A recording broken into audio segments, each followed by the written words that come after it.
사무엘상 7장 3절에서 11절까지 제가 3절 읽습니다.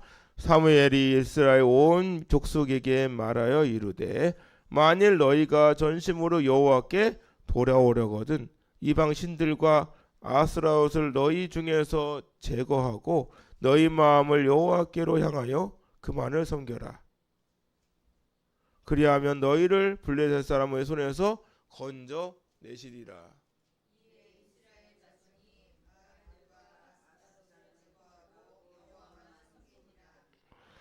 사무엘이 이르되 온 이스라엘은 미스바로 모여라. 내가 너희를 위하여 여호와께 기도하리라 하며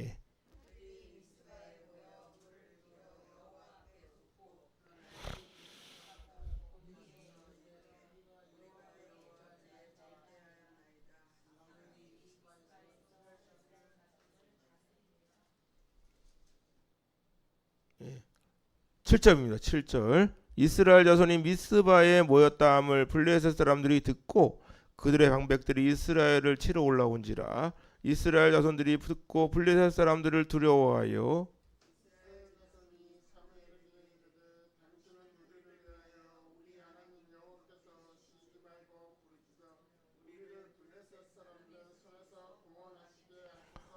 사무엘이 젖 먹는 어린 양 하나를 가져다가 온전한 번제를 여호와께 드리고 이스라엘을 위하여 여호와께 부르짖음에 여호와께서 응답하셨더라.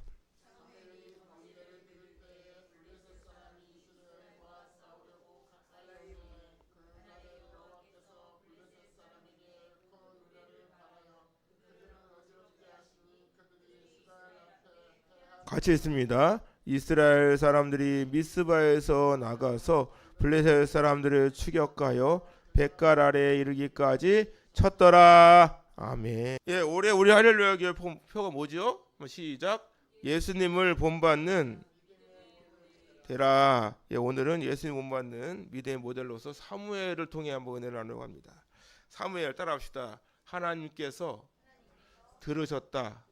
원래는 그가 들으셨다인데 그가 누구예요? 하나님이잖아요. 쉐마 엘. 그래서 하나님께서 들으셨다. 사무엘이 태어난 시기에 대하여 하나님께서는 딱 한마디로 요약을 해주죠. 한번 따라볼까요? 그때에 이스라엘에 왕이 없으므로 사람이 각기 자기의 소견에 옳은 대로 행하였더라.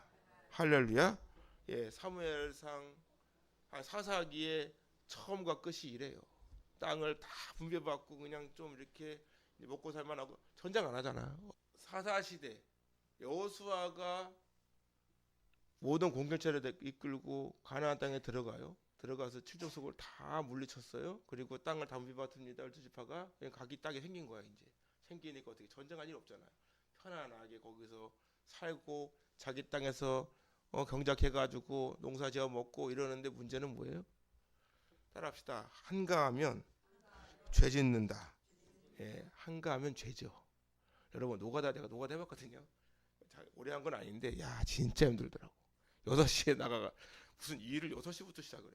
나가가지고 일을 하는데 집에 오잖아요. 다른 거 할 생각이 아예 안 들어. 너무 피곤한 거야. 그냥 오자마자 골아 떨어져. 나는 노가다 하시는 분들이 왜 술을 먹나 했어요. 이게 너무 힘드니까 그냥은 못 자겠는 거야. 여러분 아시지만 너무 피곤하잖아요. 잠이 안 옵니다. 너무 피곤해서 잠이 안 오더라고. 그러니까 한 잔 드시고 그냥 골아 떨어지는 거야. 그래서 야 진짜 이게 그렇다고 그렇게 힘들어도 유혹이 있겠지만 또 한가해봐. 여러분 한가하니까 죄 짓는 겁니다. 한가하면 죄져요.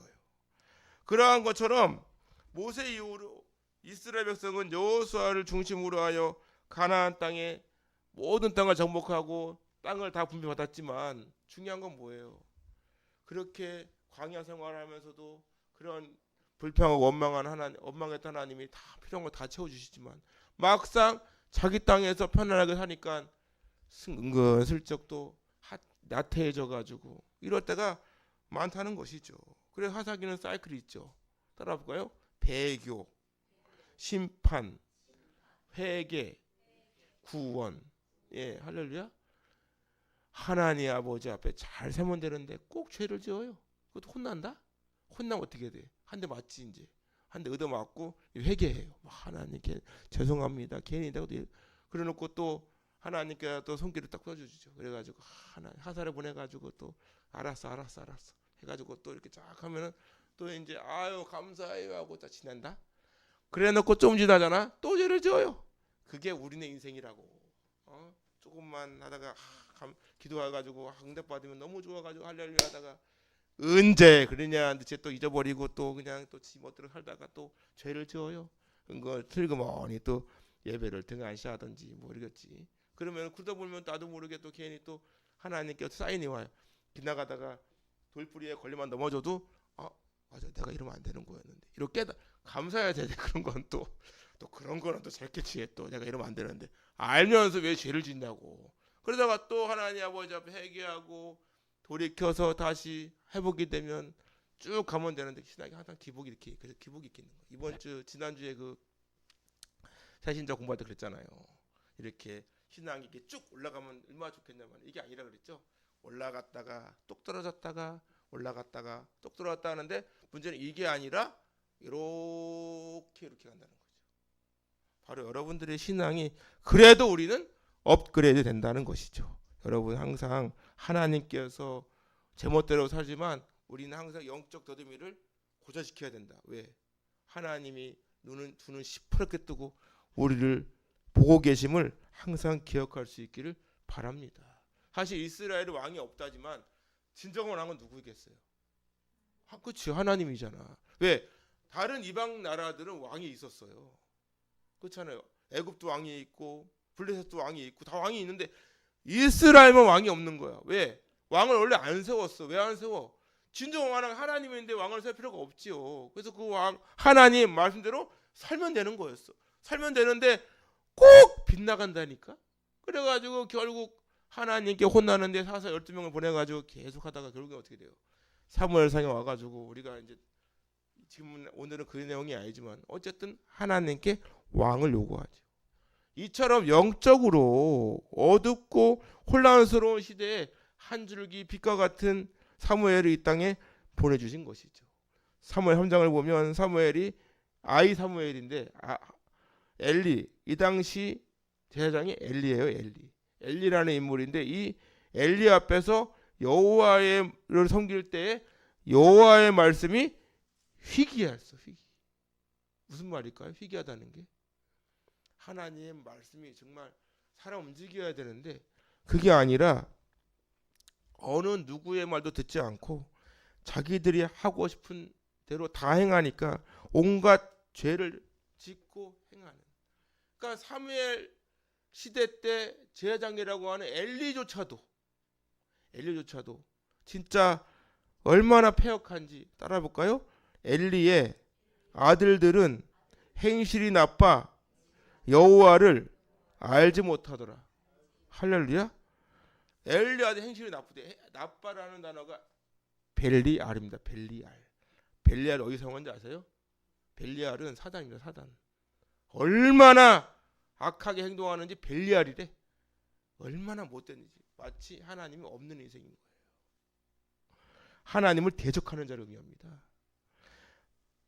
제사장의 아들인데 벨리알이래. 하나님을 대적하는 거래. 야, 얼마나 행실이 나쁘면 하나님을 대적하는 벨리알로 불리냐고. 그와 함께 하나님을 알지 못한대. 여기서 알지 못한다는 단어가 히브리어 로예요. 로는 낫입니다. 낫이야. 아예 모른다. 제사장의 아들이 하나님을 알지 못한다 이거예요. 이게 무슨 말일까? 오늘날 목사예요. 우리 아들 둘 키우고 있지만 목사의 아들인데 하나님을 모른다. 여러분 어떻게 생각할 겁니까? 장로의 아들인데 권사의 아들인데 집사의 아들인데 하나님을 아예 모른다? 그만큼 사사시대가 영적 암흑기라는 거예요. 사무엘상 2장을 보면 엘리야의 두 아들의 행태가 아주 하나님 보실 때 얼마나 악한지 몰라요. 제사장은 그 아들이 자동으로 아버지를 이어서 자동 제사장입니다. 그거는 볼 것도 없어. 그냥 아버지 하는 걸 배워가지고 다음에 제사장으로 이제 올라가야 되는 거예요. 그런데 이 홈리와 비느하스가 백성에게 행하는 관습에 대하여 말씀하시기를, 말씀을 보면 제사를 드리려고 고기를 삶아야 될 거 아닙니까? 삶을 때 지들이 와가지고 그 포크 같은 거 이제 그리고 푹 찔러가지고 야 내놔, 내가 먹어야 돼, 이런 식. 뿐만 아니라 그곳에 온 모든 이스라엘 사람들에게 기름을 태우기 전에 와가지고 그거 내 거야, 하나님께 드릴 때문에 손을 대는 거죠. 하나님께서 이들을 어떻게 보겠어요? 목사의, 장로, 권사의 아들이 헌금, 이렇게 헌금 올라왔지만 가가지고 헌금통에 손을 대고 그냥 집어가지고 이렇게 주머니에 넣고 간다고 생각해봐요. 이게 할 짓입니까? 이게 여러분들이 드린 헌금에 손을 대고 막 재물에 손을 대고 심지어는 회양문에 봉사하는 여인들까지 동침을 해요. 결국 어떻게 됐겠습니까? 하나님께서는 엘리 제사장 가문을 완전히 멸망시킵니다. 앞으로 제사장 직무를 이어가야 되는데 그 행실이 너무 악하니까 제사장을 이어가지 못하도록 그냥 죽여요. 이러한 모습은 오늘날도 마찬가지입니다. 목사, 장로, 특별히 그리스도인들의 가정도 예외가 없어요. 목사가 교회 재정을 지 멋대로 쓴다든지. 그거 제가 일부러 세운 거예요. 이 좁은 교회에 뭐 얼마나 헌금 나온다고 세워. 근데 그게 아니라고. 하나님 아버지 앞에 내가 그래도 유혹을 최대한 차단하려고 제가 방어막을 만들어 놓은 거예요. 여러분들이 방어막이 돼야 돼. 해신자교육 왜 합니까? 이제 앞으로 여러분들이 교육받고 나서 이제 헌금도 해야 되고 헌금도 같이 하고 또 기도, 대표 기도도 같이 하고 이렇게 되는 거예요. 계속 이제 성장해 가는 것이죠. 요즘에 이러한 일들이 비일비재하단 말이죠. 특히 요즘에 사람들이 왜 자꾸 교회에 대해 불신하는지 아십니까? 다른 건 다 넘어가. 근데 뭐가 문제야? 돈 앞에 왕도가 없잖아. 다 무너지고. 또한 뭐예요? 윤리적으로. 윤리적 문제 아닙니까? 여러분 왜 실망해요, 목사들한테?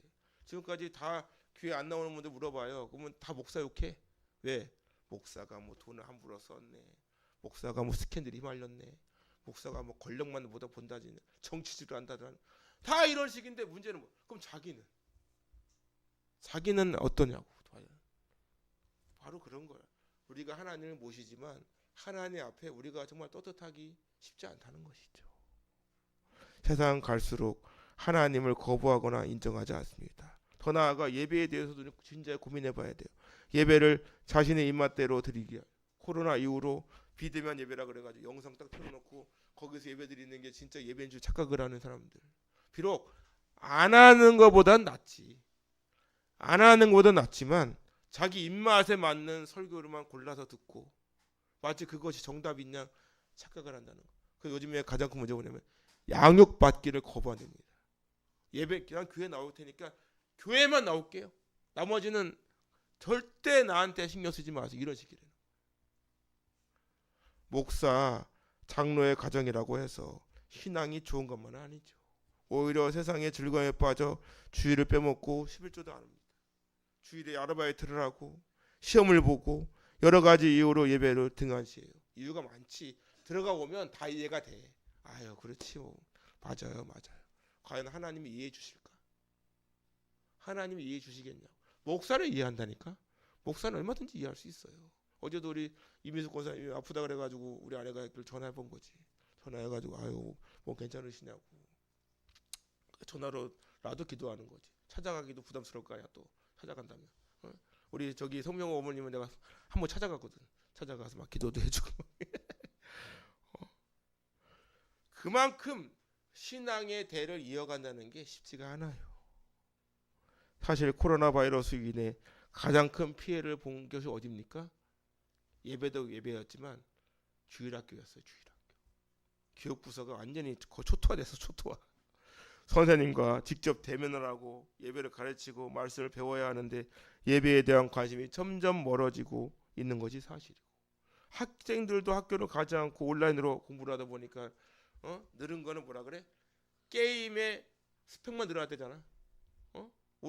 어떤 아버지가 그러더라고. 야 우리 애가 이렇게 게임 잘하는지 몰랐대. 맨날 컴퓨터 앞에 앉아있으니 공부한 줄 알았대. 만에 와버 들어가 보니까 창 2개 열어놓고 하나는 인터넷 강의 들어놓고 하나는 게임 틀어놓은 거야. 그래가지고 다 그런 식으로 하고 있더라는 것이죠. 오늘날 가정에서 여러분들은 예배를 드리십니까? 최소한 온 가족이 함께 모여 식탁에 앉아 기도하시나요? 오늘날 가정 예배를 드리는 가정이 얼마나 될까요? 부모가 신앙의 모델이 되어주지 못하면 자녀는 하나님께로부터 멀어질 수밖에 없는 거예요. 그렇기 때문에 신앙 교육은 올바로 꾸준히 잘 가르쳐야 합니다. 기독교인 가정이라고 해서 신앙을 장담할 수가 없어요. 세상은 갈수록 악해져만 가고 하나님을 인정하지 않는 풍조가 거세지고 있어요. 그런 의미에서 오늘 우리가 읽은 사무엘상 1장 볼까요? 1장? 한번 1장 봅시다. 1장을 한번 7장 봤는데 우리 1장을 한번 봅시다. 1장 어딜 보냐면 27절 봅니다. 27절 한번 읽어볼까요? 찾았으니까 7장이니까 앞으로 가면 되죠. 1번으로 27절 시작. 이 아이를 위하여 내가 뭐 했다고? 기도하였더니 내가 구하여 기도한 바를 여호와께서 내게 허락하신지라. 28절 시작. 그러므로 나도 그를 여호와께 드리되 그의 평생을 여호와께 드리나이다 하고 그가 거기서 여호와께 경배하니라. 아멘. 여기서 이 아이가 누구죠? 이 아이가 누구?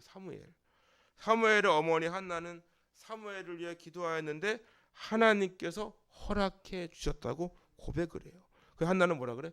그러므로 나도 그를 여호와께 드리되 그의 평생을 여호와께 드리나이다. 할렐루야. 아이는 하나님의 기업이에요. 아이를 키우는 부모는 이렇게 키워야 된다. 부모로서 아이에게 줄 수 있는 가장 큰 축복은 하나님께서 책임지는 자녀로 키우는 거예요. 부모는 하나님께 맡겨주신 아이를 하나님께서 원하시는 그대로 키워내는 것이 가장 중요한 사명인 줄 믿습니다. 저는 아이를 위해 아이가 이렇게 저는 가난한 목사예요. 아이를 위해 하실 게 없는 거예요. 그래서 아이가 이제 유치원을 가고 학교를 갔잖아. 기도했어요. 나갈 때마다 하나님, 나는 해줄 게 아무것도 진짜 없다. 보면 알지 않냐? 없다, 나 해줄게. 하나님이 해주시라고. 하나님이 이 아이에 필요한 거 다 채워주시고 하나님께서 이 아이가 원하는 거 해주시고 필요한 대로 다 해달라고. 그렇게 기도했어요. 학원 다니는데 진짜 우리가 한 거 하나도 없어. 그냥 알아서 그냥 다 해주신 거야. 바로 그런 겁니다.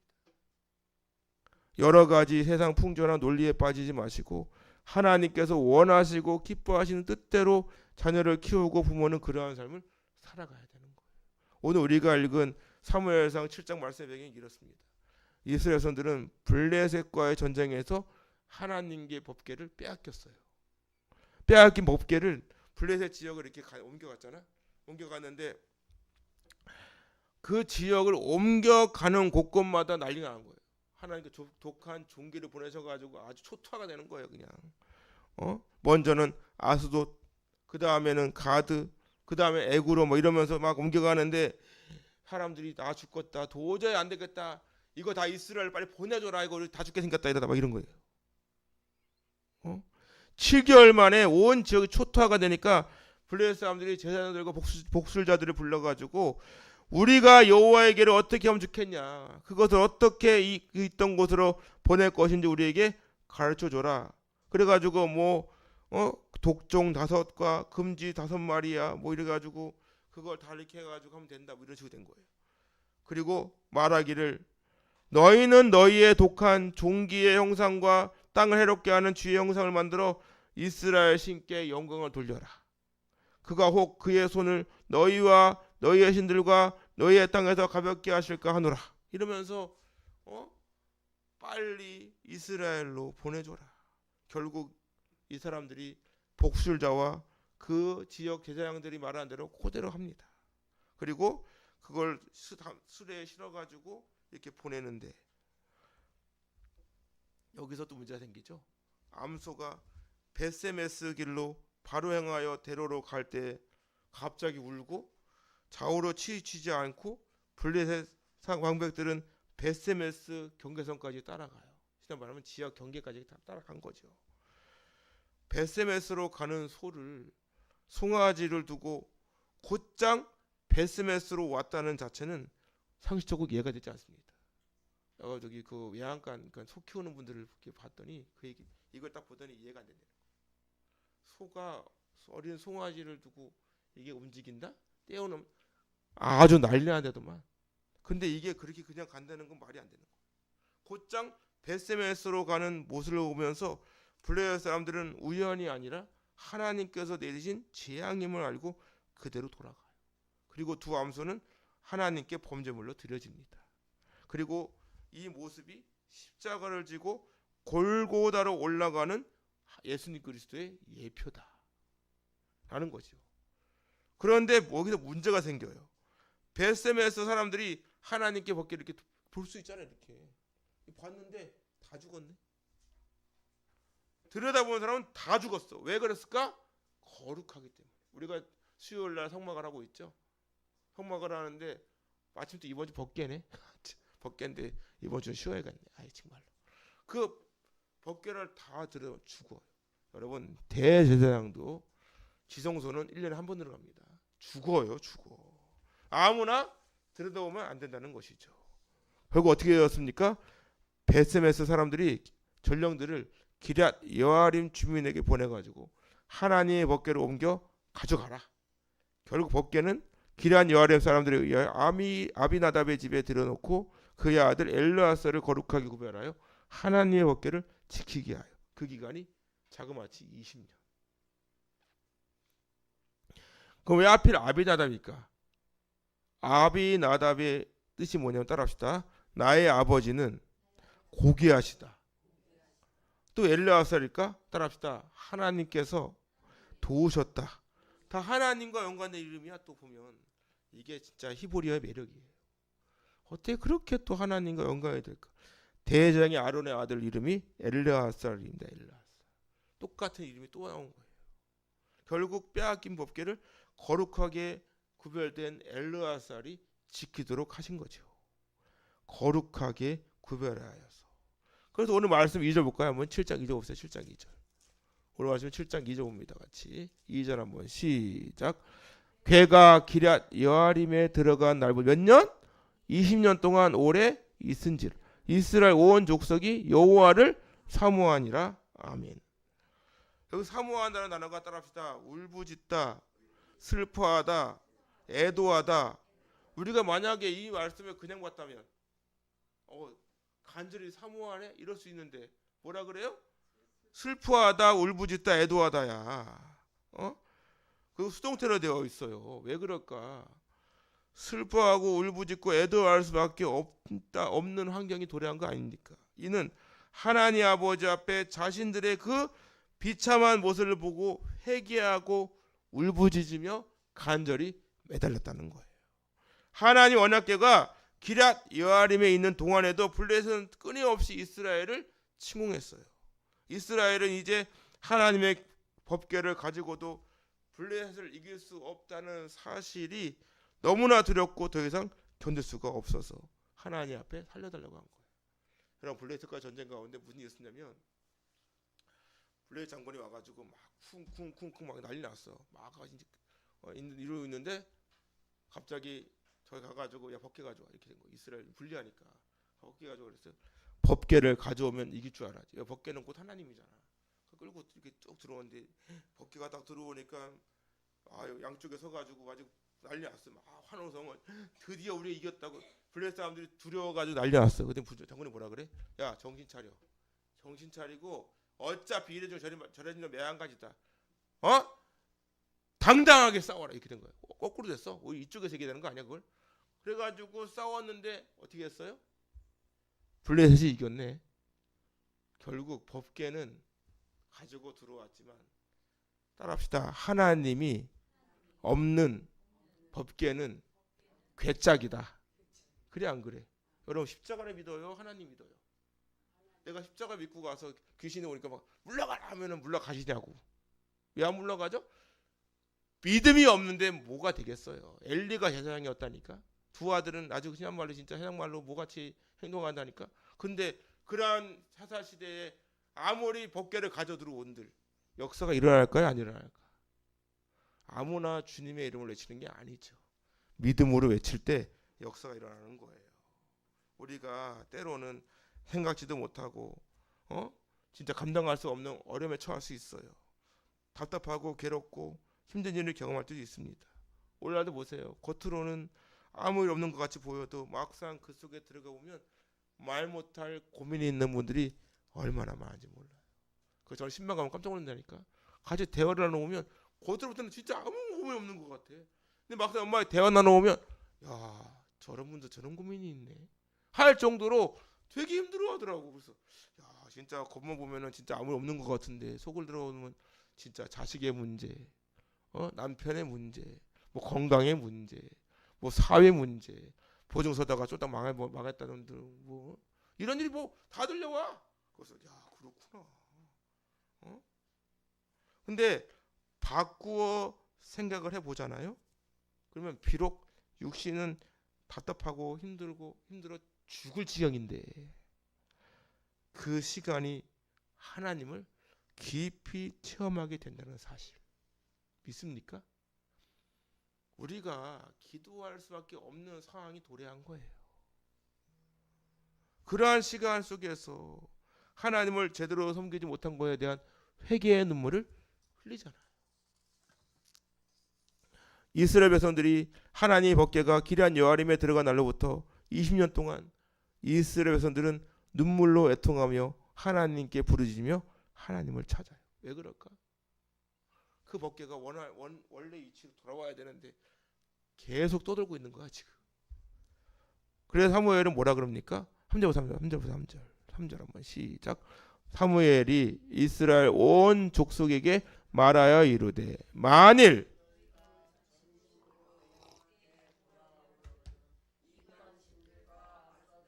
너희 중에서 제거하고 너희 마음을 여호와께로 향하여 그만을 섬겨라. 그리하면 너희를 블레셋 사람의 손에서 건져내시리라. 이에 이스라엘 자손이 바알들과 아스라롯을 제거하고 여호와만 섬겨라. 할렐루야.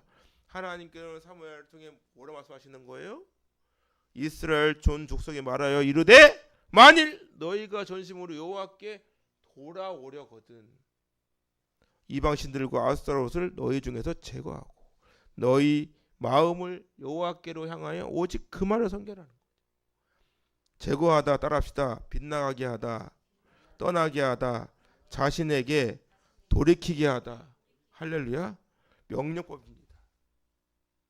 돌이키라는 거예요. 다 제거하고 모든 마음 100% 하나님께 돌이켜라는 거예요. 돌아오라는 거예요. 수르는 유턴입니다. 유턴. 히브리어 수르는 유턴하는 거예요. 야, 가던 길을 완전히 돌려가지고 100% 하나님으로 향해 이겁니다. 지금 이 시간에 그러고 있잖아. 다 여기 보고 있잖아요. 저 보는 겁니까? 하나님을 보는. 하나님의 말씀으로 듣고 있잖아. 이방신들과 아스라롯을 너희 중에서 제거하라. 하나님께로부터 빗나갔던 마음을 다시금 하나님께로 돌이켜라. 내 안에 하나님과 나 사이를 가로막고 있는 우상을 철저히 깨뜨려 버려야 합니다. 돈, 명예, 사업, 직장, 하물며 자녀까지도. 요즘 자녀들이 우상이잖아요. 하나님보다 더 사랑하고 있다면 그것은 우상이 되고 옵니다. 우리 아이가 그랬어. 어느 날 무슨 콩쿠리여서 뭐였어? 뭘 가야 되는데 아빠, 엄마한테 그래. 엄마. 근데 금요일이 뭐가 있는데 엄마 안 되겠지? 금요일 기도회가 있네. 이렇게 된 거야. 근데 참 감사한 건 애가 받아들였네. 너무 감사해. 나 진짜 고마운 거예요. 애가 저 어린애가 뭘 안다고. 그래서 걱정했는데 그것도 받아들이네. 감사했어요. 하나님보다 어떤 걸 더 사랑하고 있다면 그것은 우상이 될 수밖에 없는 거예요. 하나님과 나 사이를 가로막게 되는 거예요. 지금 우리가 정말 회복해야 될 것은 나의 모든 것 다 내려놓고 하나님을 찾고 잊어버린 주님과의 첫사랑을 회복해야 되는 줄로 믿습니다. 그리고 하나님께서 가장 기뻐하시는 예배를 회복해야 돼요. 하나님께서 말씀하십니다. 따라합시다. 너희 마음을 여호와께로 향하여 그만을 섬겨라. 할렐루야. 이 향하여라는 말이 쿤이라는 단어인데 이건 뭐냐면 확고하게 하는 겁니다. 자리를 딱 지키는 말뚝박듯이 딱 지켜가지고 흔들리지 않는 거예요. 고정하는 거예요. 하나님께로 향한다는 것은 나의 마음을 하나님께로 확실하게 고정시켜라는 겁니다. 그리고 하나님을 섬기라는 거예요.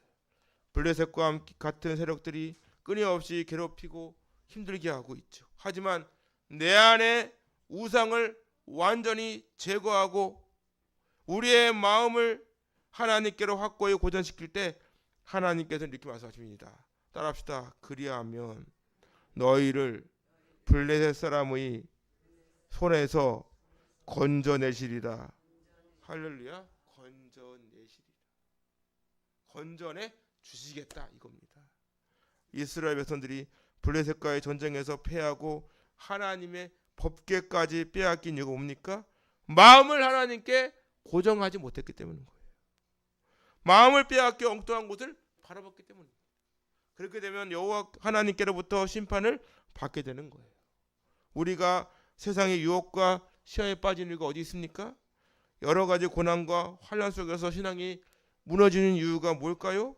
하나님께 나의 마음을 확실하게 고정하지 못했기 때문인 거예요. 교회를 다니는 분들 중에 신앙생활을 어설프게 하는 분들이 있습니다. 세상에 한 발, 교회에 한 발, 어정쩡하게 하나님을 믿는 것인지 교회를 다니는 것인지 불명한 분들이 있지요. 전무후무한 코로나 바이러스로 인해서 그리스도인들의 신앙이 아주 적나라하게 드러났어요. 우리나라 기독교 역사가 140년입니다. 140년의 그러한 순교자의 신앙처럼 예수님의 예배를 목숨처럼 귀하게 여기는 분들이 한편에 다른 한쪽은 마치 이때다 싶을 정도로 예배는 등한시하고 세상에서 자유를 마음껏 만끽하고 있는 분들, 특히 믿지 않는 남편이나 믿지 않는 아내로 인해서 예배를 자기 합리화에 빠진 분들이 되게 많았어요. 왜? 영상이 있잖아요. 영상. 야 가서 드려 가서. 어차피 못 가잖아. 어차피 빠지 못 가죠. 생각해 보세요. 근데 언제부터 우리가 주일날 영상으로 예배를 드리고, 사실 뭐 예배를 뭐 보는 건지 드리는 건지 모르지. 왜냐면 예배를 드리려면 진짜 여러분들이 이렇게 앉아가지고 경건하게, 여기 와서도 사실 뭐 경건한 마음인지 모르잖아. 겉은 경건해 보이는데 진짜 속 마음까지도 경건하게 예배를 드리고 있나? 솔직한 말로 언제부터 우리가 주일날 딴 데 갔습니까? 언제부터 우리가 주일에 집에 있었습니까? 여행지에서 유튜브 켜놓고 자기 하고 싶은 거 다 하고 다시 듣지도 않아. 제가 해봤어요. 왜 해봤어? 저 병원에 입원했잖아. 코로나 3월달에. 그 실려갔잖아요. 15일 동안은 꼬박 갇혀가지고 야 병원에 무슨 병문안도 못 오고 병문안도 못 오고 병문안도 못 오게 해가지고 혼자 거기 갇혀가 있는데 이 주일이 왔잖아. 주일이 거기 틀어안. 야 이건 예배가 아니더라고 진짜. 이미 하나님께서 미리 보여주신 것 초창기였으니까 예배가 안 돼요. 비록 진짜 켜놓고 더 예배를 잘 들으면 분명 있겠지. 근데 환경을 보더라도 쉽지가 않죠. 하나님께서는 지금 이 시간도 우리를 경고를 주고 계시는 거예요. 이미 블레셋과의 전쟁을 앞두고 하나님의 사랑을 통해서 엘리 제사장 가문의 가정에 경고했잖아요. 그런데 들었습니까? 자녀들이 예배를 등한시하고 하나님께 드릴 제물에 손을 대고 성막에서 봉사하는 여인들을 겁탈을 하고 온갖 악행을 행하는데 그냥 내버려둬요. 영적으로 어두워지니까 하나님의 음성을 듣지도 못하고 몸은 비대해지고 결국 그러한 죄악의 결과가 어떻게 했어요? 법궤까지 빼앗기고 블레셋에게 압제를 당하는 결과를 초래하게 되고 오늘날 우리가 한 번도 경험하지 못한 코로나 바이러스를 경험하면서 가장 큰 문제가 뭡니까? 하나님을 믿는다고 하면서 그러한 사람들이 예배를 등한시하고 있다는 사실이에요. 마음이 빼앗겨서 정신을 차리지 못하고 있습니다. 그러니까 하나님의 말씀을 자기 입맛대로 해서 그래요. 기도도 자기 어떤 것을 얻기 위한 도구로 전락한 지 오래되었어요. 마치 도깨의 방망이 마냥 뚝딱 하면은 뭐 알라디 오슬레프 마냥 그냥 문지르면 뭐가 나오듯이 이제는 하다 11조가 성경 어디 있습니까? 라고 반박을 합니다. 목사한테 반박을 해요. 성도들의 마음을 미혹을 합니다. 과연 하나님께서 어떻게 보고 계실까? 여러분 목회자는 뭐 예일 것 같습니까?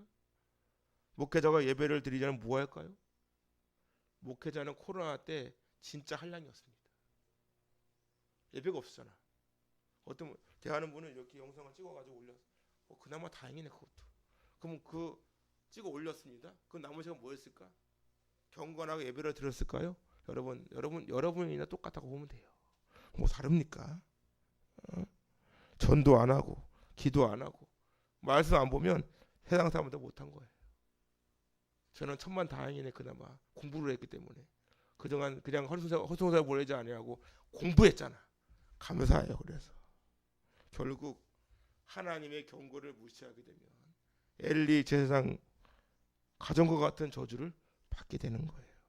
하나님의 은혜로 이렇게 좋은 세상 살다 보니까 하나님 존재도 잊어버리고 하나님 은혜도 잊어버리고 전혀 그리스도인답지 못한 삶을 살면서 예배를 드리는 것인지 예배를 보고 있는 것인지 이렇게 해서는 도무지 하나님의 마음을 돌이킬 수가 없는 거예요. 이때 하나님께서는 사무엘을 통해서 말씀하셔. 4절 볼까요? 4절? 4절을 다시 한번 시작. 이에 이스라엘 자손이 바알들과 아스라롯을 제거하고 누구만? 할렐루야. 이스라엘 백성들은 사무엘의 말을 듣고 우상을 제거하고 하나님만 섬기게 돼요.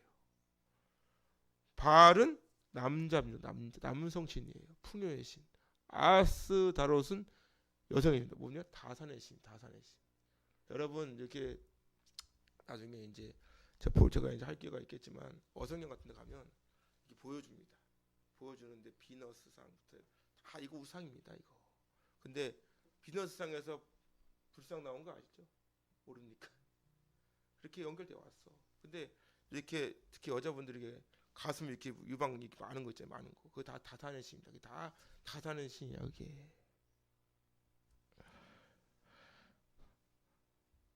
이스라엘 백성들이 가나안 땅에 정착하면서 배부르고 등싸sup고 그러니까 슬그머니 가나안 문화에 점점 녹아 들어가는 거예요. 곧 물질과 쾌락의 신이 깊이 뿌리를 내리고 있었던 것이죠. 이것은 하루아침에 형성된 것이 아닙니다. 가나안 땅에 정착하면서 가나안의 물질주의, 쾌락주의, 육신주의 이런 것에 깊이 동화되어 있던 거예요. 이러한 모습은 이 자리에 모인 저와 여러분 마찬가지입니다. 신앙생활을 하면서도 한다고 하면서 슬그머니 교회에 한 발, 세상에 한 발 걸쳐놓고 겉으로는 신앙이 좋은 척, 믿음이 좋은 척. 근데 그 들어가 보면은 내로남불이라고. 남에 대해서는 정말 잣들이 엄청 크게 들이대지만 결국 그 모습이 내 모습이야. 그렇지 않습니까? 결국 그 모습이 내 모습인 거예요. 내가 싫으니까 그게 엄청 싫은 거지. 왜? 어떤 분이 그러다가 사모님이 얘기해 주는데 이런 얘기를 하는 거예요. 애를 키우는데 딸을 키웠어요. 딸을 키우는데 사모로서 굉장히 견디고 싶지 않은 게 있대. 뭔지 아십니까? 자신의 부끄러운 모습이 그 딸에게 드러나는 거야. 미치겠더래. 그 딸에게 자기가 정말 싫어하는 모습이 딱 드러나니까 이거는 너무 싫은 거야. 화가 머리끝이 나더래요. 바로 그겁니다.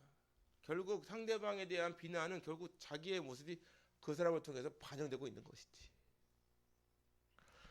그것이 바로 율법주의 신앙인 거죠. 겉으로는 경건해 보이지만 그 마음은 이미 하나님께로부터 떠나 있는 거예요. 그래서 하나님 뭐라 그럽니까? 바알들과 아스다롯을 제거하고 오직 여호와만 섬겨라. 여기서 제거하다는 게 뭐였어요? 돌이키다, 유턴하듯이 완전히 바꿔가지고 하나님을 100% 온전히 섬겨라 이거죠.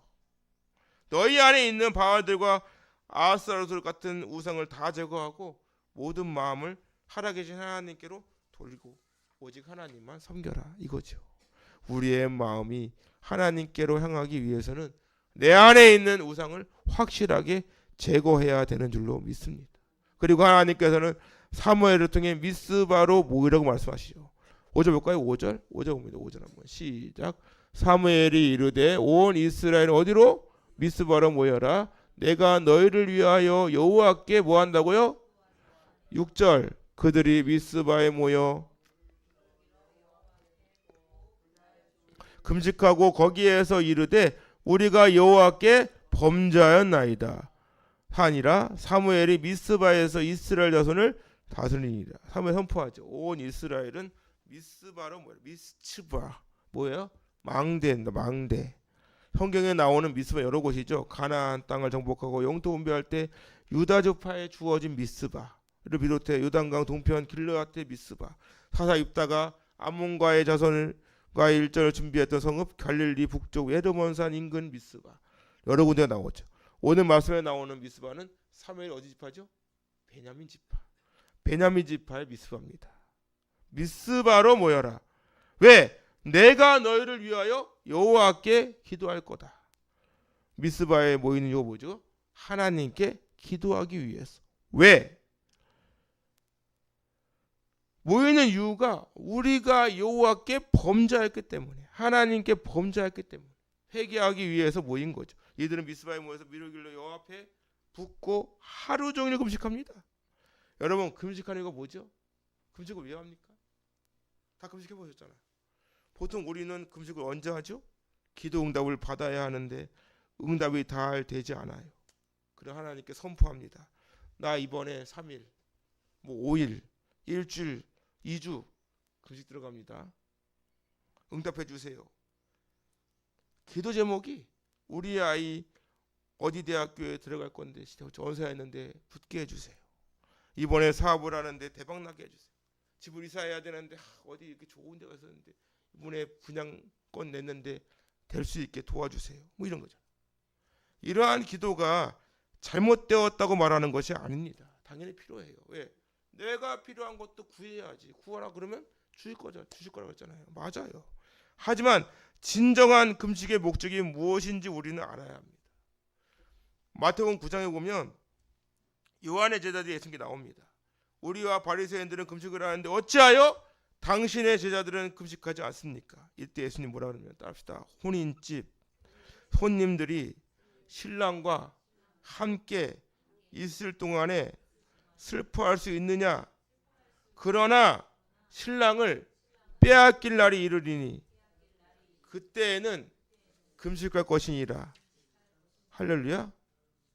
우리에게 정말 필요한 게 뭡니까? 하나님과의 교제예요. 하나님과 화목합니다.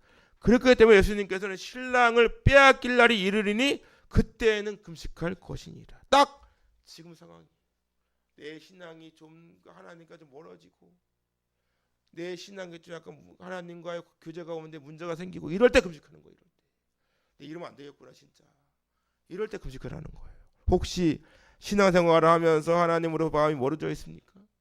보통 이런 말을 합니다. 부부가 가정을 이루어 살면서 한 공간에 있다고 해서 부부냐? 그래 안 그래? 한 공간에 있으면 부부입니까? 뭐 대화도 안 하는데 무슨? 이번에 그 뭐야 결혼지옥인가? 이런 거 뜨기를 봤더니 밥 차려놓고 먹으라고 그냥 나가버려. 밥을 왜 먹습니까? 밥은 밖에 나가서 뭐 더 맛있는데 왜 먹어? 대화를 해야 될 거 아니야. 대화를 차려놓고 먹든지 말든지 뭐라 그래요? 같이 대화도 하고 마음이 서로 향하지 않고 다른 곳을 향하고 있다면 같은 공간에 있더라도 그것은 함께 있는 것이 아니죠. 바로 그겁니다. 지금 이 시간에도 우리가 한 공간에 모여 예배를 드리고는 있지만 여러분의 마음이 하나님 향하고 있지 않다면 그것은 온전한 예배가 아니죠. 지금이야말로 금식하고 회개해야 할 때인 줄로 믿습니다. 지금 우리에게 필요한 것은 여호와께 범죄하는 나이다. 지금 철저한 회개가 필요한 상황이죠. 지금은 하나님께 우리의 모든 죄에 대하여 용서를 구해야 돼요. 그것은 내가 과거에 거짓말했습니다. 운전하다가 신호를 위반했네요. 사람을 죽였습니다. 그런 인간과 인간 사이의 회개가 아니라 하나님과 나 사이의 관계 속에서 철저하게 회개를 해야 되는 거예요. 금식하고 회개하는 가장 중요한 게 뭡니까? 자기 중심적인 삶에서 하나님을 바라보는 그 방향으로 확실하게 전환하는 거예요. 하나님과의 관계 회복이 목적인 거예요. 이스라엘 백성들이 하나님께 범죄한 것이 뭡니까? 하나님을 버리고 우상을 섬긴 거예요. 그 대가가 뭐예요? 사사시대가 왔어요. 블레셋과의 전쟁 가운데 많은 군사들이 죽고 법궤도 빼앗기고 엘리 제사장도 죽어. 여러분 제사장이 죽었어. 우리가 항상 기억해야 될 것이 뭡니까? 죄의 대가는 반드시 치른다. 죄의 대가를 그래서 무서워하는 것이 아니라 철저하게 하나님께 회개하는 마음을 가져야 한다는 사실이죠. 매번 하나님의 은혜와 사랑만 말하니까 죄에 대한 경각심이 사라지고 하나님을 두려워하지 않습니다. 심판과 저주도 분명히 존재하지요. 그 증거가 엘리 제사장과 두 아들의 죽음, 며느리까지 아이를 낳다가 죽어요. 얼마나 불행합니까? 제사장 가정이 완전히 쑥대밭이 되었습니다.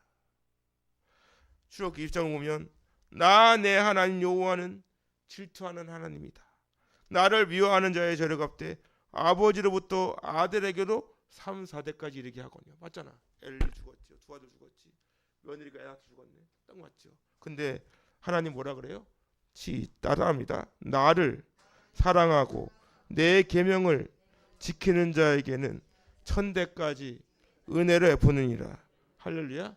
여러분, 저주가 중요한 거야? 축복이 중요한 거야? 뭐가 중요해? 말을 못합니까? 답이 모르겠. 여러분, 하나님은 저주를 원하는 게 아니잖아. 나를 잘 믿으면 내가 너를 복 줄게. 이게 하나님의 은혜란 말이에요. 근데 우리는 꼭 앞에 것만 생각한단 말이에요. 나 이러면 안 되지. 이러면 안 되지 말할 게 아니라 돌이키면 되잖아. 돌이키지는 않으면서 맨날 말로만 이러면 안 되지.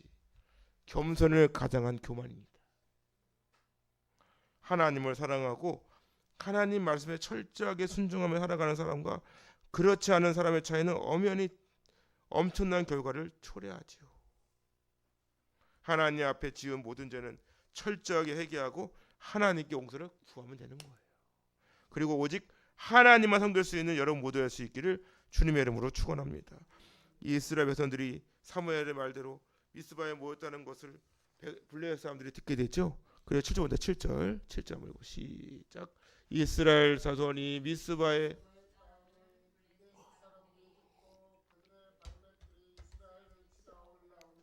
이스라엘 자손들이 듣고 블레셋 사람을 두려워하여 이스라엘 자손이 사무엘에게 이르되 당신은 우리를 위하여 우리 하나님 여호와께 쉬지 말고 부르짖어 우리를 블레셋 사람들의 손에서 구원하시게 하소서 하니 사무엘이 젖 먹는 어린 양 하나를 가져다가 온전한 번제를 여호와께 드리고 이스라엘을 위하여 여호와께 부르짖음에 여호와께서 뭐했습니까? 응답하였더라. 할렐루야. 이스라엘 자손이 미스바에 모였담을 듣고 블레셋 사람들이 이렇게 몰려와요. 이때 얼마나 무섭겠어요. 우리 안 무섭겠습니까? 이렇게 예배드리고 있는데 공산당이 쳐들어옵니다 생각해봐요. 얼마나 무섭겠어요. 근데 이렇게 말하죠. 당신은 우리를 위하여 우리 하나님께 쉬지 말고 부르짖어 우리를 블레셋 사람들의 손에서 구원하시게 하소서. 사무엘이 뭐라 그럽니까? 젖 먹는 어린 양 하나를 가져다가 온전한 번제를 여호와께 드리고 이스라엘을 위하여 여호와께 부르짖으니까 하나님이 응답하셔요. 젖 먹는 어린 양은 그럼 누구를 상징하는 것일까? 예수 그리스도죠. 그 어린 양 하나를 가져다 온전한 번제를 드립니다. 그리고 하나님께 부르짖었더니 하나님께서 응답하시더라. 따라합시다. 너희가 내 이름으로 무엇을 구하든지 내가 행하리니 이는 아버지로 하여금 아들로 말미암아 영광을 받으시게 하려 함이라. 내 이름으로 무엇이든지 내게 구하면 어떻게 한다고? 내가 행하리라. 너희가 나를 사랑하면 나의 계명을 지키리라. 할렐루야. 지금 우리에게 필요한 것이 뭘까요? 예배입니다. 예배가 회복되어야 합니다. 예배가 무너지면 블레셋과 같은 세력들로부터 압제를 당하게 되는 거예요. 오늘날 얼마나 수치입니까? 저는 잊어버리지도 않아. 코로나 바이러스가 처음 그만에 나왔을 때 대구에서 친천지가 막 옮겨가지고 퍼뜨렸다고 난리가 났죠. 난리가 났을 때 그 당시에 갑자기 막 문자가 막 들어와. 이번 주 예배들 큰일 납니다. 뭐 친천지가 뭐 사람 보내가지고 옮길 거라는 등 그런 난리가 나고 하는데 그 상황에서 서울 어느 교회가 우리는 자진해가지고 교회 문을 닫을 겁니다. 아주 박수를 치고 거기 대통령부터 저렇게 탁 친서를 보내가지고 막 난리 났죠. 저는 그 모습을 보고 진짜 한탄했어요. 교회 문을 닫는 것이 과연 누구 생각이냐. 여러분의 묻습니다. 코로나 걸리는 사람이 교회 오면 안 되는 겁니까? 비록 그럴 수 있지. 또 목사님 누구 다 죽일 일 있어요? 이렇게 말할 수 있어요. 근데 우리는 그래서 역사를 봐야 합니다. 여러분, 동성애자는 이 자리에 오면 안 되는 겁니까? 우리는 동성애가 죄라는 거지, 그 동성애자는 이 자리로 와가지고 하나님께 회개할 수 있도록 도와줘야 돼. 과거 손양원 목사님께서 문둥병자, 오늘 한센병자죠. 한센병자를 데리고 왔을 때 어떻게 됐겠어요? 여러분 아시지만, 여러분 여기 권사님들 어린 시절에 교회에서 이렇게 전도할 때 뭐라 그래요? 지나가 아픈 사람 있어요. 그때 전염병 엄청 많았어. 뭐라 그래? 아, 우리 목사님께 가서 기도받으면 나을 거라고. 다 데리고 왔어. 지금 코로나보다 더 심했어 그때가. 그때 약이나 있으니까 솔직한 말로. 근데 지금은 그까 코로나가 뭐라고 난리를 치고. 비록 당연히 경계하고 마스크 쓰고 조심해야 되겠죠. 하지만 그것이 우리에게 예배를 멈출 만큼의 그건 아니지 않았습니까? 중요한 것은 예배를 드리는 것은 하나님의 명령이죠. 지금 그것이 무너졌기 때문에 블레셋과 같은 세력들이 우리를 괴롭히고 있는 겁니다. 이러한 상황에서 사무엘을 이스라엘 사람들을 미스바에 불러 모으고 하루 종일 근심하며 기도하는데 어떻게 됐을까? 10절 한번 시작. 사무엘이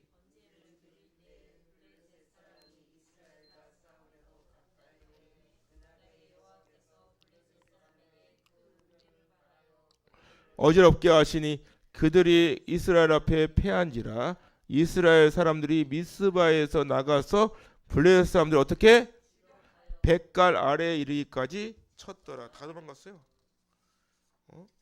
사무엘이 번제를 드릴 때 블레셋 사람이 이스라엘과 가까이 싸우려고 오는데 그날에 여호와께서 블레셋 사람에게 우레를 바라고 어지럽게 하시고 결국 다 패하고 도망가 버렸어요. 번제는 오늘날 예배입니다. 예배를 드릴 때 하나님께서 블레셋 사람들에게 큰 우레를 바라여 블레셋 사람들을 어지럽게 하죠. 이 어지럽게 하다는 뜻 따라합시다. 요란하게 움직이다, 혼란시키다, 멸망시키다, 이런 뜻이에요. 그거 무너진 거예요. 이스라엘 백성들이 먼저는 뭐였어요? 회개하고 하나님께 돌아오니까 하나님께서 역사하셔서 블레셋 사람들을 직접 치시는 거예요. 하나 따라합시다. 기도는 하나님을 일하시게 한다. 이것이 오늘날 우리가 보여줘야 할 믿음의 자세인 거예요. 기도는 하나님을 일하시게 합니다. 새벽을 깨우시고 항상 하나님을 붙드시고 삶 속에서도 예배드리는 마음과 같이 열심히 주님을 잘 섬길 수 있기를 주님의 이름으로 축원합니다. 세상 권세 앞에 절대 비굴하지 말고 당당해지시라고. 예수님의 이름으로 나아갈 때 모든 권세가 하나님께 무릎 꿇게 될 거예요. 우리는 기도해야 합니다. 전심으로 하나님을 찾아야 돼요. 우리는 우리의 후손에게 정말 좋은 신앙의 우선을 물려줘야 합니다. 이렇게 좋은 세상에 사는 것이 너무나 배가 부르니까 이제는 하다가 교회는 망해야 된다, 문을 닫아야 된다, 하나님이 어디 있냐, 뭐 막말 쏟아내죠. 그런 나라는 미래가 없어요. 하나님 없는 나라는 소망이 없습니다. 지금 동남아 보세요. 지금 이슬람 성경 다 가난해. 우리는 끊임없이 하나님을 찾고 나의 마음이 온전히 하나님께로 향해야 될 줄 믿습니다. 그리고 나의 저 철저하게 회개하고 이 세상 풍조를 따르지 말고 하나님을 가장 기쁘시게 하는 예배가 회복되어야 될 줄 믿습니다. 우리가 하나님 아버지 앞에 잃어버린 주님과의 그 첫사랑을 회복시키시고 더 말씀과 기도로 무장할 수 있기를 바랍니다. 어떠한 상황과 환경 속에서도 흔들리지 말고 오직 살아계신 하나님을 찾고 그분의 뜻대로 살아가려고 하는 예수님 못 맞는 믿음의 모델 사무엘과 같이 한 주간도 블레셋과 같은 그 세상 권세에 맞서서 오직 믿음으로 승리하는 여러분 될 수 있기를 주님의 이름으로 축원합니다.